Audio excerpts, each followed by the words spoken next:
Julle is so welkom.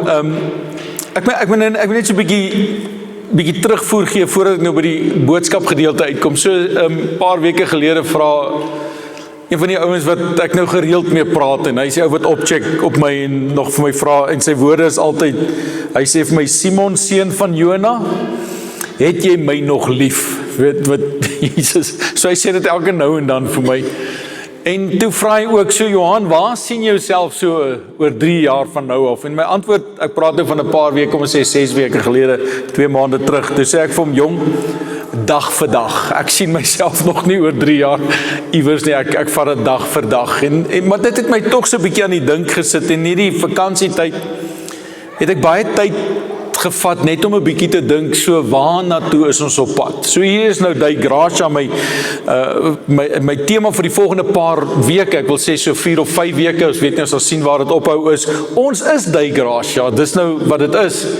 En dan vandag net so 'n bietjie praat oor hierdie gedagte van God roep mense en hy roep gemeentes. So wanneer daar 'n gemeente is, beteken dit dat God het 'n plan met daardie gemeente.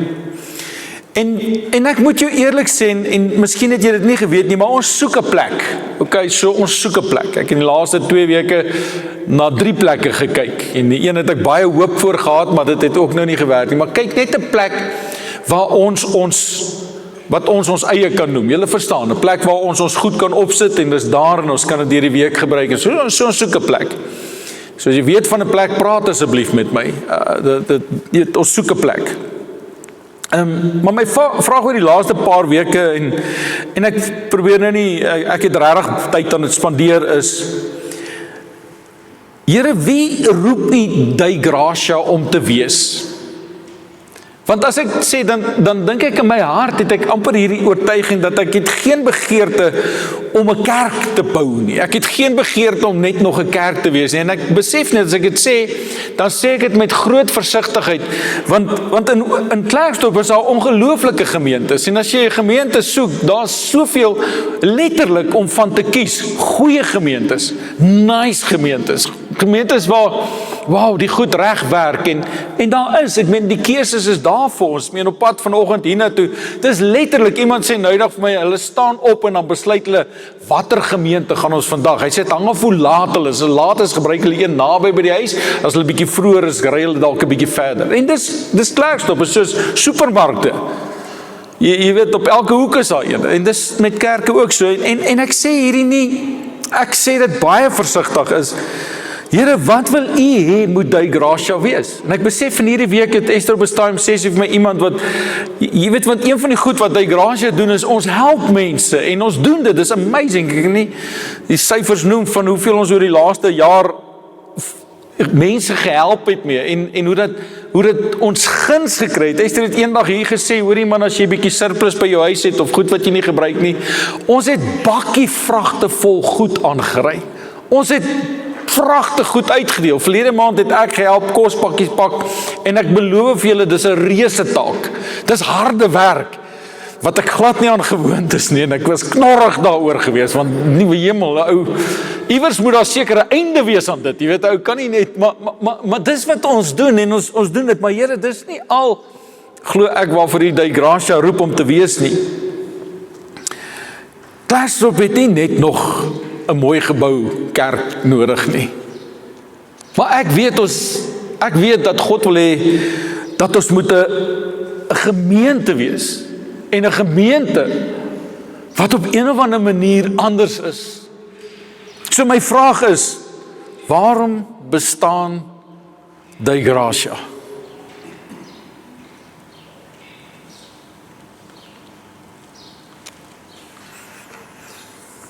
En ek het gedink, miskien moet ons net so 'n bietjie weer teruggaan na, dis nou amper 'n jaar, ek kan dit nie glo nie, maar 7 September 2025, toe ons hier begin het die Sondag. En baie mense gekom het en nuuskierig was om te kyk wat gebeur, of ek weet nie presies hoekom nie, maar 'n klomp mense hier gewees. Maar ek onthou, ek het daai Sondagoggend begin met Romeine 3 vers 23, wat sê, ons het immers almal gesondig. Ons almal het God beroof van die eer wat hom toekom. Maar dis nie waaroor ek wou preek of gepreek het nie. Want waaroor ek wil preek is vers 24 wat sê, maar nou spreek God ons in sy genade vry. Op grond van die verlossing van Christus Jesus, wat Christus Jesus vir ons verkry het. En dit sonder enige verdienste van ons kan. Die Engels sê dit, for all have sinned and fall short of the glory of God, in hierdie woorde, and are justified by His grace. Justified by His grace, as a gift, through the redemption that came by Christ Jesus. So die gratia is in Augustus verlede jaar in ons hart gebore. En dit was nie net 'n naam wat ons uit ons duim uitgesuig het nie. Dit was nie 'n naam wat ons gedink het, o, dis cute om iewers op 'n gebou gesien en gedink het, eers kom ons doen ook dit nie. Dit was 'n werklikheid wat ons beleef het in ons hart, en ek dink Esther wat gesê het, watter naam ons ook al kies, dit moet iets sê van God se genade. En as dit een ding is wat ek oor die laaste tyd beleef het, is dit God se genade. Want dit is God se genade wat regtig, en ek sê hierdie nie sommer net nie, God se genade wat maak dat ek hier staan. Dit is God se genade dat jy hier is, dit is God se genade dat ons hier is, dit is God se genade dat daar enigstens op hierdie aarde nog hoop is. Dit is net God se genade. En ek wil regtig dankie sê vir almal wat gejourney het saam met ons tot hier toe. Dis regtig, dis 'n bewys, 'n tasbare bewys van God se groot genade is elkeen van julle wat ook hier sit en saam met ons hierdie journey doen. En ek en Esther vra onsself nou elke nou en dan 'n bietjie. So hoekom doen ons hierdie? Hoekom doen ons hierdie nog steeds? Hoekom kerk? Hoekom gemeente? Hoekom Klerksdorp? Hoekom al hierdie goed? En ek wil vir Esther ook dankie sê, want sy het hier al hierdie tyd, het sy een ding vasgehou, en dis God se genade, God se betrokkenheid, en God se beloftes in ons lewens. En daarom het ek gedink, ek het dan nou, sy min tyd gegee, om net vinnig met ons te kon journey, want hier was so amazing oomblik in ons lewens gewees, en ek wil graag hê, sy moet ons net hierdie deel van hierdie storie vertel, hoe die Here vir ons gesê het, doen dit nog 'n keer, en sy gaan ons nou help met dit. Sonder om te huil en sonder om te...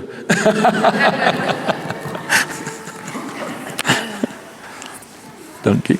Goed, helemaal wat taai. Ja. Ek begin hier gedeelte te lees in Lukas 5, vers 1 tot 11 uit die Boodskap Bybel uit. Op 'n dag het Jesus by die see van Galilea gepreek. Daar was so groot klomp mense. Ag, my waai op. Okay. Daar was so groot klomp mense dat hulle mekaar omtrent vertrap het om hom behoorlik te kon sien. Jesus maak toe 'n plan. Hy het gesien dat daar 2 vissersbote teen die kant van die see vasgemeer lê. Die visserman het pas uit die bote geklim en was besig om hulle nette skoon te maak. Jesus gaan klim toe in Simon se boot en vra hom om 'n entjie van die kant af weg te vaar. Hy het in die boot gaan sit en van daar af met die skare gepraat. Later toe Jesus klaar gepraat het, sê hy vir Simon, vat die boot dieper in die see in en gooi dan weer julle visnette in. Simon antwoord toe, ons het die hele nag op die see deurgebring en ons het net mooi niks gevang nie. Maar omdat u so sê, sal ek my visnette weer 'n keer laat sak. So gesê, so gedaan.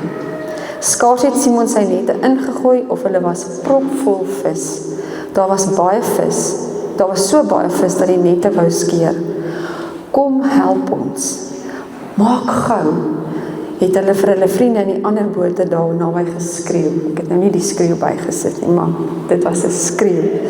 Later was albei bote vol vis. Hulle was so swaar gelaai dat hulle amper gesink het. Simon Petrus was verslae oor wat gebeur het. Hy het op sy knieë voor Jesus neergeval en gesê, Here, U kan nie langer by my bly nie, want ek is 'n groot sondaar. Petrus en almal saam met hom op die bote was verstom oor die groot visvangs.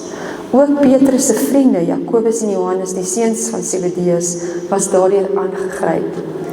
Jesus sê toe vir Petrus, moenie bang wees nie. Jou werk begin nou eers. van nou af gaan julle mense vang. Julle sal maak dat baie mense in my glo. 'n Rukkie later, toe hulle die bote veilig vasgemeer het hierdie mans hulle bote net daar laat staan en volgelinge van Jesus geword.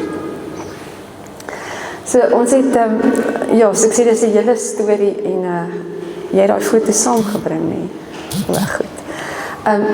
Ek noem hierdie my skildery gedeelte getuienis en ek en Johan was besig om te bid oor die toekoms.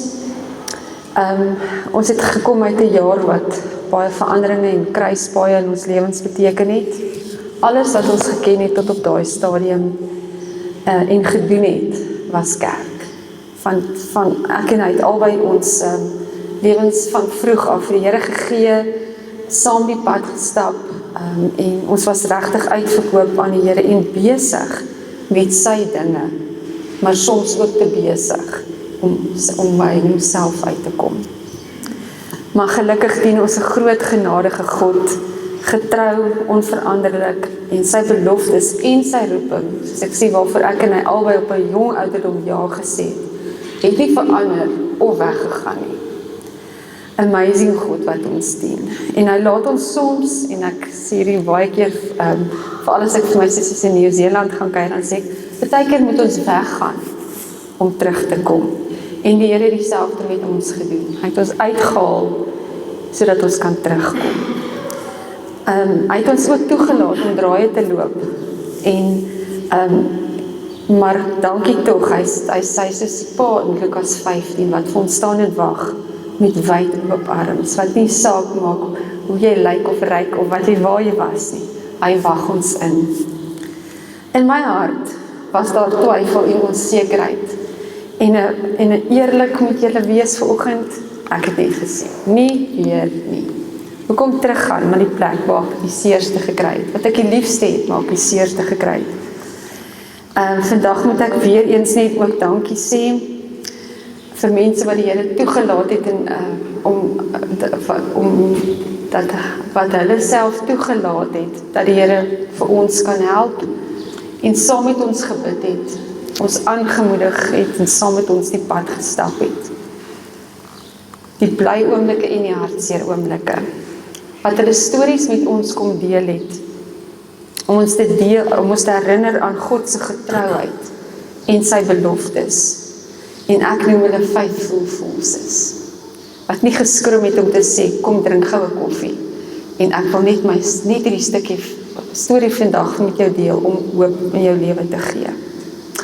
So, mense, ek is baie lief vir oefen ook, en ek het nou, ek en Johan het saam goed gelees, en saam Bybelprogramme gedoen, maar ek het op hierdie en afgekom, en ek was besig met hom op my eie, en dan so in die spinning klas, om 'n bietjie die pyn te verlig, dan sit ek my Bybelprogram aan, en dan tussendeur lees ek. En ons was besig om, soos ek sê, te bid oor ons toekoms, en ek het vir Here baie pertinent gesê, ek gaan nie teruggaan as hy nie, ek is baie lief vir Johan, maar as die Here nie met myself weer kom praat nie. En ek moet vir julle sê, die Here is getrou. Wees versigtig waarvoor jy vra. Ek was besig om, soos ek sê, my spinning fietsie, en toe ek hierdie volgende woorde lees, het ek amper van hierdie fiets afgeval. Die Bybelprogram begin, sy naam is Shema, wat beteken, dis 'n gebed wat jy bid van klein tyd af, om te sê, Here hoor my, en die opskrif is Hear and Obey, en dit was dag 3 van hierdie gedeelte gewees, en ek gaan dit vinnig vir julle lees. Dit sê, Luke 5 opens with Jesus' teaching on the shores of the Sea of Galilee. 2 boats are close by, ons het dit nou net ook gelees. One belongs to Simon. The men are ashore, washing their nets in preparation for the next day. This is when Jesus steps into Simon's boat and asks Simon to put out a little from the land. His request is out of sequence. It's not the time for boats to leave shore. It's time for them to return. Jesus' promptings will often feel out of sync with our expectations. Simon obeys anyway, but he isn't rewarded with instant clarity. Instead, Jesus soon makes another ask. let down your nets. Same lake, same nets, same tired fishermen. This comes right after Simon had toiled all night. That's his word for it, toiled. Toil is when you work hard, but come back empty. Still he obeys, and then it happens. The water flashes silver, nets snap taut, the boat's groans. The exhausted fishermen are suddenly awake and laughing at their fortune, while their hands burn raw, clinging to the heavy nets laden with fish, threatening to sink the boat. And there's Jesus in the middle of the chaos, steady and smiling. Fish crash around his feet, and he laughs, not at them, but for them. He knows Simon's about to realize something. Someone far greater than the fish is in his boat. Simon then falls at Jesus' feet. Depart from me, for I'm a sinful man, O Lord. Just moments before, he called Jesus Master, a respectful title, but not in a revelatory one. Now something has shifted. He is Lord. Obedience led to revelation. Only after Simon obeyed did he see the holiness of the one in the boat, and it changed everything. What if Simon only gave Jesus his first yes that day? Imagine if he never let down the nets. How different would his story be? How different will yours be? You are one Shema moment away from the Master wrecking your life in the best way imaginable. It didn't make sense for Simon to drop his nets again, and it won't make sense when your moment comes either. Do, full stop. Eat, full stop. Anyway, full stop. And that's also a reflection that says, if Jesus is asking you for a second yes, what would it take to drop the nets despite what you see? Ek het nie 'n antwoord gehad nie. Daar's baie keer as ek sê vra ons vir die Here, en wanneer die antwoord so duidelik kom, het ons geen wegkom kans nie. Geen redenasie hou water nie.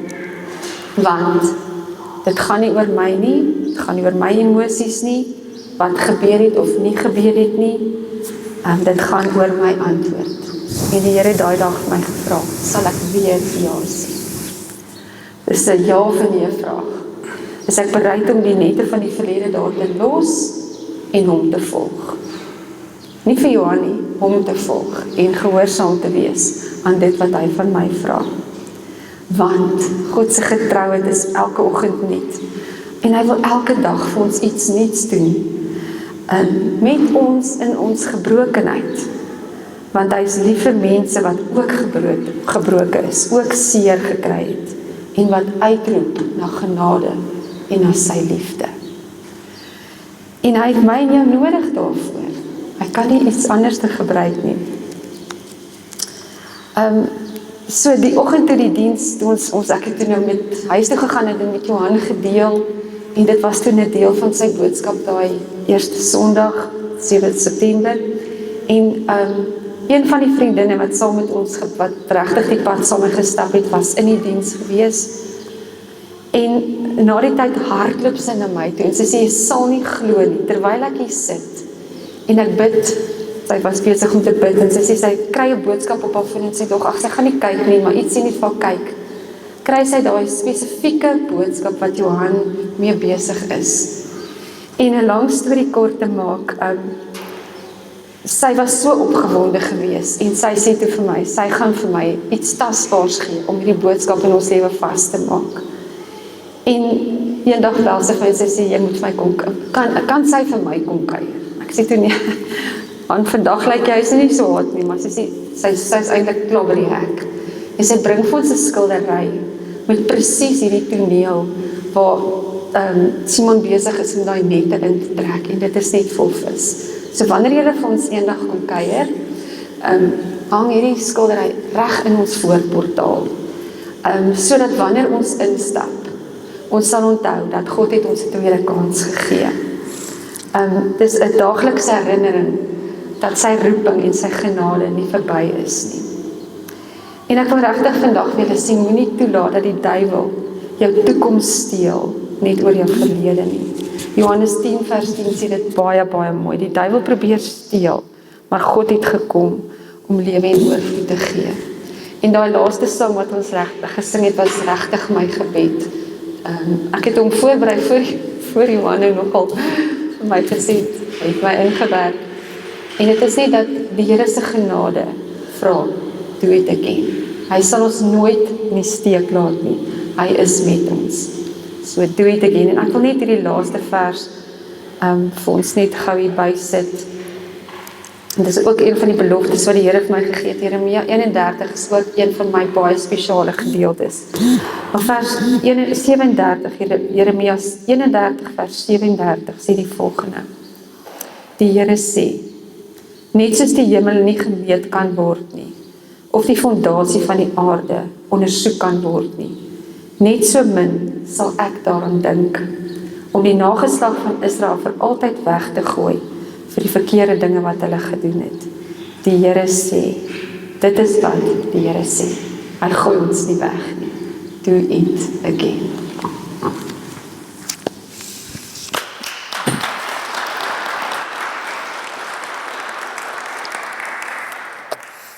Dankie. So, om weer ja te sê, en ek besef in die week, ek dink baie van ons het so half 'n idee, en ek weet nou, jy weet, ouderdom is 'n werklikheid, en wie het nou net gesê, dat ouderdom is nie, oud word is nie vir sissies nie, jy weet, maar ouderdom is 'n werklikheid. Het voel vir my regtig, en jy weet, ek het 'n vriend wat altyd vir my sê, jy is net so oud soos wat jy voel, en sê, is nie waar nie. Maar dit maak nie saak hoe oud jou kop vir jou sê is nie, wanneer jy om die blok stap, sê jou lyf vir jou, jy is nie so oud wat jy voel nie, jy is ouer, jy weet, dis net so, en ek weet as jy nou hier sit, en jy is 20 en 25 en 30 jaar oud, ek het in die week gewonder, hoe lyk dit in die hemel, dink ek, almal is seker, wat 35, ek meen, dan is ou seker op jou prime, né, 35 jaar oud in die hemel, maar, nou, het die mense meer die energie wat jy gehad het toe jy jonk was, en so maklik dalk om te dink, dis verby, maar hier is wat ek wil vir jou sê, dis nie verby, totdat God besluit is verby nie. En hoewel ek en Esther op baie tye gedink het, dis verby, is klaar, het God 'n ander plan gehad, en gesê dis nog nie verby nie, en ek weet, dat baie mense bevraagteken hierdie, maar in my hart, in ons hart weet ons, dat die Here gesê het ons moet dit doen, en baie van julle het dit op verskillende maniere al onderstreep oor die laaste jaar, en ons is so dankbaar daarvoor. Maar die woord van deur die genade van God het so werklikheid geword. Inteendeel, die teksvers wat op daai stadium sommer net in my kop is daagliks, is 1 Korintiërs 15 vers 8 tot 10. Waar Paulus hierdie skryf en hy sê heel laaste van almal het hy ook aan my verskyn. Hy praat eintlik oor sy eie niks werd wees nie. Hy sê asof ek ontydig gebore is, en dan skryf hy in vers 9. Hy sê ek's werklik waar die geringste. Dis Paulus wat skryf. Paulus wat die grootste gedeelte van die Nuwe Testament vir ons gebring het. Hy sê ek sê geringste van al die apostels. Hy sê een wat die naam van apostel nie werd is nie, omdat ek God se kerk vervolg het. Hy het 'n goeie rede gehad om so te volg. Maar die woorde wat hy sê, is woorde wat ek daagliks gesê het. En gevoel het, hoe kan God en sal God, op die einde van die dag, dan kom vers 10, hy sê hierdie woorde, hy sê, maar deur God se genade, is ek wat ek vandag is. En ek het nou die dag met iemand gepraat, en ek sê vir die persoon, want hy sê, dit voel of sy lewe so buite beheer is, met alles wat gebeur. En my woorde aan hom was gewees, dis nie 'n slegte plek om te wees nie, want ek dink 'n slegte plek om te wees, is wanneer jy in beheer is van jou lewe. Want as jy dink jy's in beheer van jou lewe, het ek slegte nuus van jou. Die lewe het 'n manier om op jou pad te kom, wat jou wys jy's nie in beheer nie. Want as die lewe buite beheer is, dan is jy eintlik op die plek waar Matteus 5 inkom en sê, geseënd is die wat weet hoe afhanklik hulle van God is. En dis waar ons onsself bevind, is hoe afhanklik ons van God is. Die Engels sê mooi, hy sê, but the grace of God that was with me. En dit is waar die gratia vandaan kom. Die genade van God. Dis Latyn as jy dit nie weet nie, die gratia, die Latyn verdeer die genade van God. En dis nie net 'n naam wat ons gegee het, dat ek nou gesê het, dis 'n naam wat ek glo, sê wie die gratia is. En my begeerte, my gebed is dat elkeen wat hier sal inloop, dit sal beleef op 'n manier van dat daar word nie gekyk wat, wie en hoe nie. Al wat jy beleef is deur God se genade. So Paulus, wanneer hy hierdie woorde gebruik, deur die genade van God, dan besef ek, en ek sê dit weer vir jou, en ek het dit baie al gesê, maar ons sing van God se genade. Ons praat oor God se genade. Maar ons sal teksverse lees oor God se genade. Maar ek en jy het nog steeds geen idee hoe groot God se genade is nie. En ek wens almal kan dit beleef. En ek weet op 'n plek in my lewe waar ek besef hoe nodig ek God het. En hoe dat God in daai tyd waar ek eintlik, jy weet, myself 100% onttrek en sê, hier, ek hou myself eenkant, ek lê laag, as jy verstaan wat ek bedoel. Ek het nie moed om mense in die oë te kyk nie, en mense bel my en sê, ek moet jou sien, en ek sê, yes, en hulle sit en hulle bring hulle probleme, en ek sê vir hulle, man, ek het nie antwoorde vir myself nie, waarom moet ek vir jou antwoorde kry? Maar dis die ongelooflike ding is, hoe dat God uit verleentheid en seer en stikkend wees, hoe dat God dit gebruik, deure oopmaak, geleenthede skep. Esther het nou iets daarvan gesê, waar ons by mense sit en met mense kan praat, en ons besef net, dat eintlik vra God nie of jy bekwaam is, bekwaam voel of reg is nie. God wil jou net gebruik. En die rede hoekom ek op hierdie stadium hier is omdat ek besef, dat ek dink die gratia is nou op 'n plek waar ons die pad vorentoe moet uitwerk. Ons moet nou beginne om strategie neer te sit. En ek's daar, het dit. Ek het gebid en Here het regtig bonatuurlik vir my gesê. Maar die vraag bly nog steeds, waarom bestaan die gratia? En baie van julle wat nou hier is nou al vir baie lank deel van die gratia. So jy's deel van hierdie, en dis hoekom ek vir jou sê, God roep mense, maar God roep gemeentes. En as jy inkoop in wie die gratia is, dan koop jy ook in op God se visie en plan en missie met die gratia. En ek wil hê ons moet dit verstaan. Want as ek ja sê, dan sê ek ja vir die verantwoordelikheid wat met dit gepaard gaan. En ek en jy moet deel daarvan. So, waarom bestaan die gratia? Ek weet ons soek hierdie antwoorde. Want elke mens op hierdie aarde het eintlik 'n begeerte om betekenisvol te wees. Ons wil voel, ons beteken iets. Nou altyd hierdie storie, dit was in Chicago of iewers in Amerika, wat 'n klomp studente wat sielkundiges was, hulle diens vrylik gaan aanbied het in die strate. So hulle het in die strate gegaan, kantoortjies opgesit, en dan sommer die mense van die straat af genooi om bietjie met hulle te kom praat. En eendag stap daar 'n vrou, skryf van dit, hoe dat hierdie boemelaar by haar instap en sê hy verstaan nie hoekom die lewe so onregverdig is nie. Nou verstaan sy, het simpatie met hom oor hy's 'n boemelaar.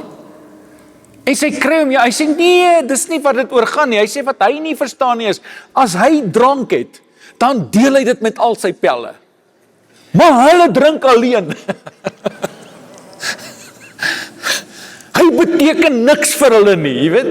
Want elke mens op hierdie aarde wil net betekenisvol. Ons wil regtig, jy weet dit nie, jy skryf dit dalk nie neer nie. Jy het dit nie op jou dagboek as 'n opskrif daar om jou te herinner dit elke dag nie.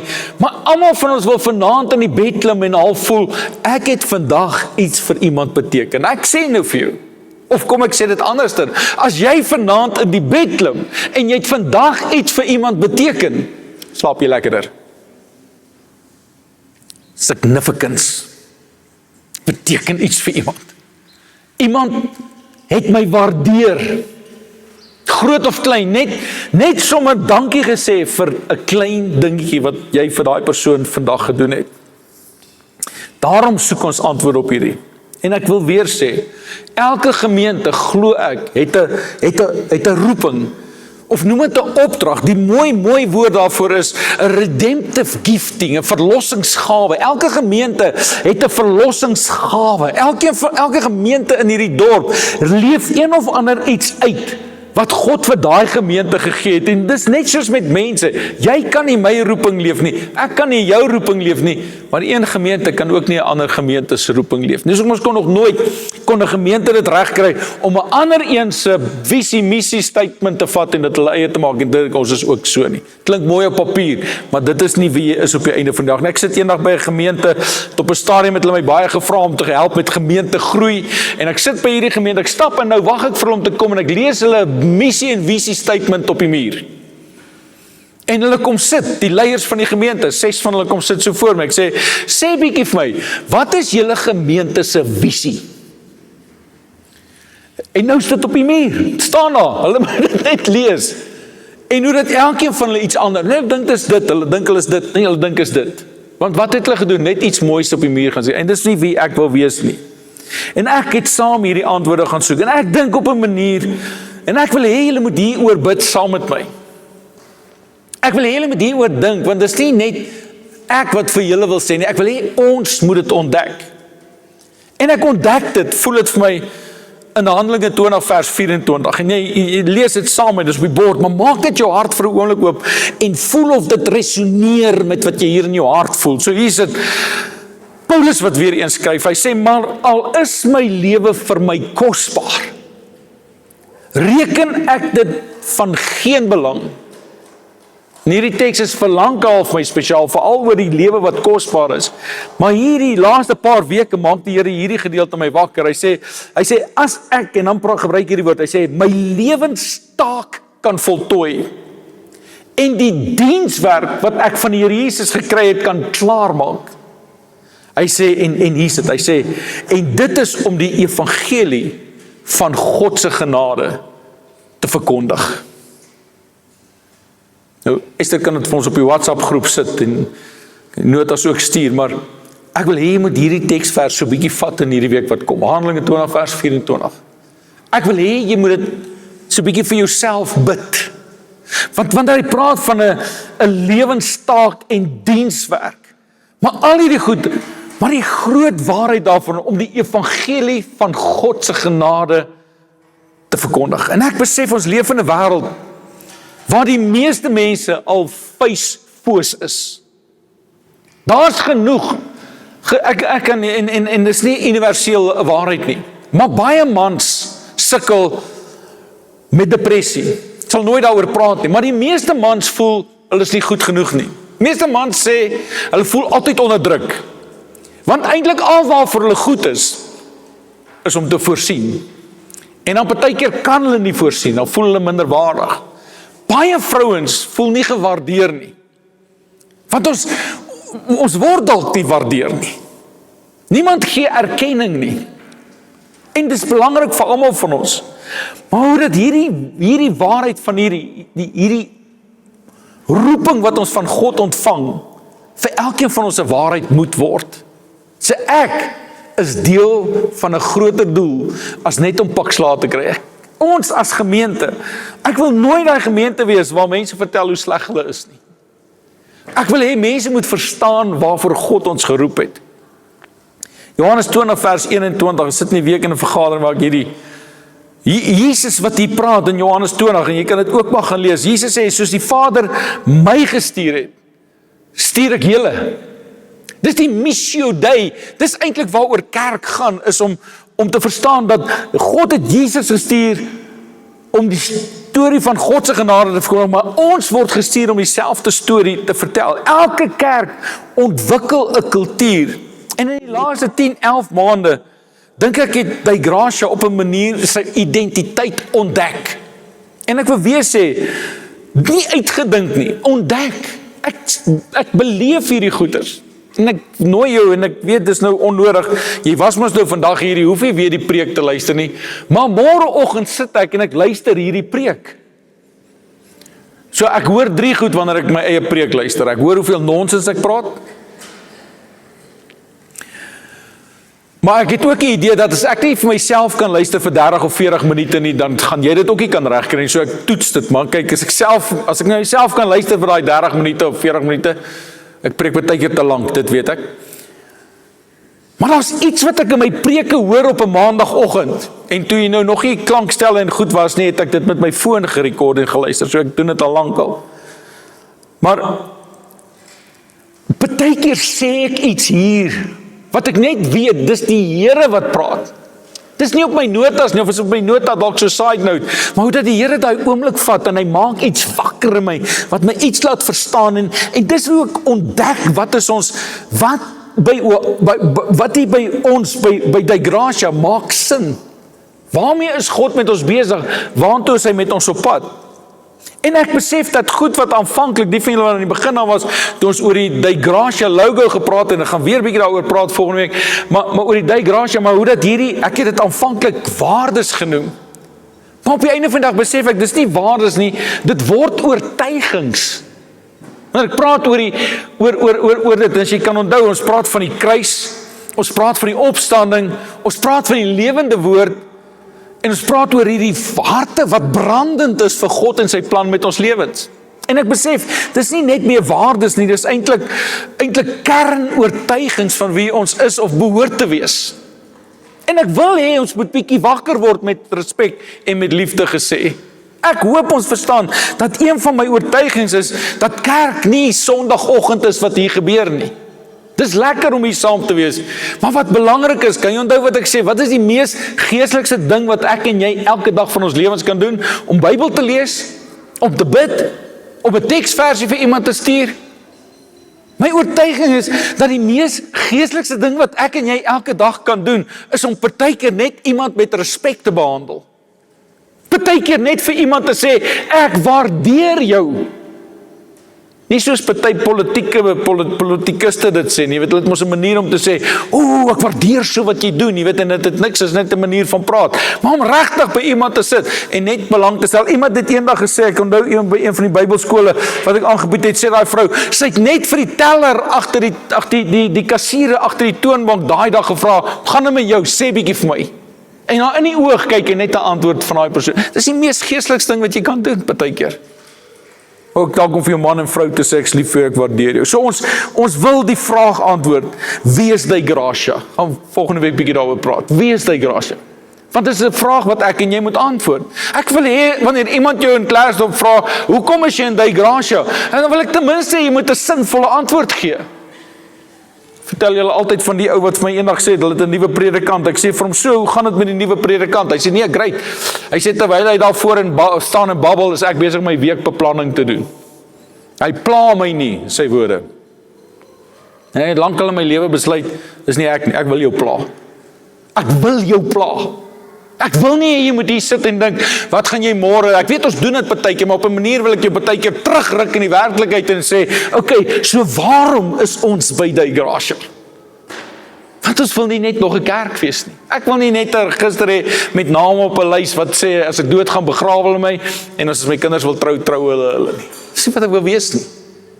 Wil jy ons moet wees nie.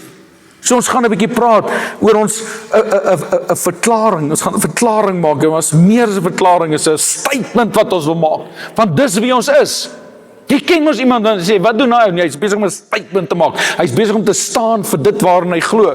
Maar ons gaan praat oor visie en ons gaan praat oor missie. Maar hoe die Here dit vir my oopgemaak het en hoe ek dit sien. En dan gaan ons 'n reis begin wat nie net 'n week nie, maar wat waarskynlik 2 of 3 jaar gaan vat as die Here so wil vir ons. 'n reis wat vir ons sê, hoe leef ek Christus? Want dis een van die goed wat ons hier gepraat het oor. Kan julle dit onthou? Ek het gesê die moeilikste ding van Christen wees, kan jy dit onthou, is om Christen te leef, was my woorde. En ek luister dit die maandag, en ek praat met 'n vriend van my, ek sê vir hom, verstaan jy dat die moeilikste ding op hierdie aarde is om Christen te leef? Hy sê, dit is verkeerd. Dit is nie verkeerd nie, dit is, ek het hieroor gedink. Die moeilikste ding van Christen wees, is om Christen te leef. Hy sê, nee. Die moeilikste ding van Christen wees, is om Christus te leef. En ek het dit reggemaak. En nou praat ons daarvan, so dis een van die goed wat ek gepreek het hier, genoem het in 'n oomblik, wat skielik iets word, wat my elke dag besig hou, is om Christus te leef. So ons gaan op 'n journey, oor hoe leef ek Christus elke dag. En ek wil jou saamvat op daai journey. Want ek dink dis die vraag wat elke mens op hierdie aarde moet antwoord op in 'n stadium. Hoe leef ek Christus? Ons is bekommerd oor mense hemel toe gaan, ons is bekommerd of mense gedoop is, of mense bekeer is, ons is bekommerd oor al die goed. Maar dis nie wat die Bybel leer vir ons, leef Christus. Paulus skryf dit, hy sê vir my is die lewe Christus, en dan word sterwe 'n wins. So ek wil hê dat ons moet onsself belyn daarvoor en verstaan, dat hierdie is nie net om kerk toe te kom, sodat ek 'n streepie kan maak en sê, ek was daar nie. Ons wil 'n gemeente wees, wat 'n verskil van maandag tot sondag maak in ons wêreld. Ons wil Christus leef, elke oomblik van die dag. Ek wil regtig hê, en ek is nie die ou nie. Nou, ek onthou, ek het een keer by een of ander plek, doen ek 'n opening, en daai tyd was dit nog so, jy het met so groot Bybel, hoe groter jou Bybel, hoe heiliger was jy gewees. Jy weet, so ek het 'n groot Bybel gehad, baie heilig in my eie opinie gewees, en ek loop daarin, en toe ek so loop, hoor ek die ou hier agter sy, hy sê, yes, hierdie ouens met die Bybels onder die arm, irriteer my. Ek onthou dit so goed, as wat 30 jaar terug is. Daai dag besluit ek, nooit weer stap ek in 'n plek en met 'n Bybel onder my arm. Nee, ek wil ook nie, jy moet dit doen nie. Want dis nie hoe jy mense beïndruk. Ons word nie Bible bashers nie. Ons word nie mense wat die Bybel in mense se gesig gooi nie. Ons word nie mense wat altyd vir mense vertel hoe sleg, hoe verkeerd en waantoe hulle op pad is nie. Ons word mense wat Christus leef. En Christus kom, en is amazing, ek lees dit eintlik in die week, so toevallig, en ek was nou nie op pad soontoe nie. Maar hoe dat hulle by Jesus kom, en hulle noem hom 'n vriend van die tollenaars en die sondaars. Dis vir Jesus was. Hoekom? Want hy is Christus tussen al daardie mense.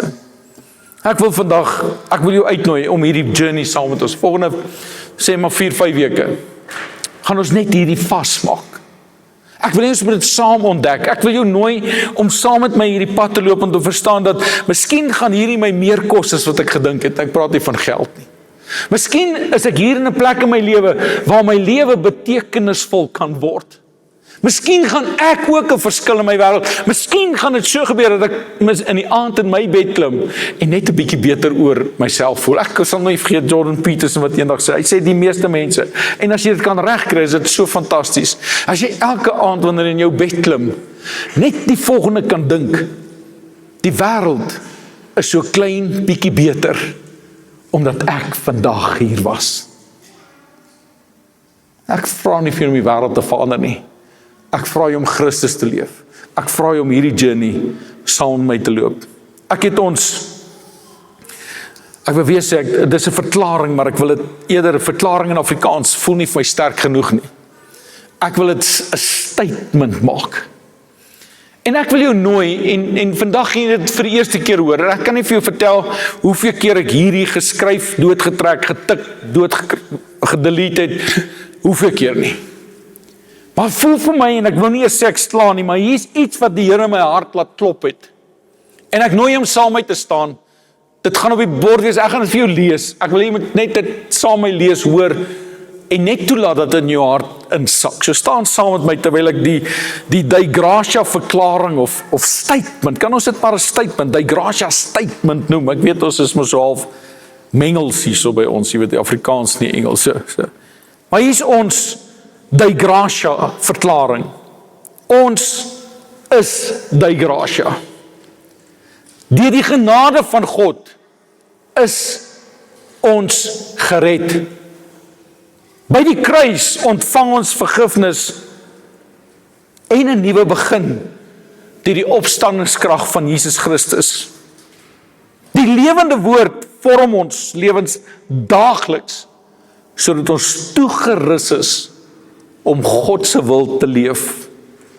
Ons harte is vuur en vlam vir die evangelie van God se genade, sodat ons roeping elke dag kan uitleef. Dis ons oortuiging, dit is ons belydenis. En daarom maak ons Paulus se woorde ons eie. Handelinge 20 vers 24 wat sê, al is my lewe vir my kosbaar, ag ek dit van geen waarde, as ek nie my lewenstaak en bediening wat ek van die Here Jesus ontvang het, kan voltooi nie, om die goeie nuus van God se genade te verkondig. Deur die genade van God. Ek wil vra om jou oë te sluit. Dis net dit. Dis 'n statement. Dis iets wat ons bely. Dis iets wat ons glo. Ek weet dit 'n creed, die wat die Engels praat, ek woord die creed, die eed, die weet ek. Dit is nie wat dit is nie. Hier is iets wat ek in my wese glo, die gratia is. En al beleef jy dit nog nie, vra ek vir jou 'n bietjie daaroor te dink. Sê Here, maak hierdie in my wakker, ek gaan dit vir jou gee op 'n stadium en dan kan jy dit lees.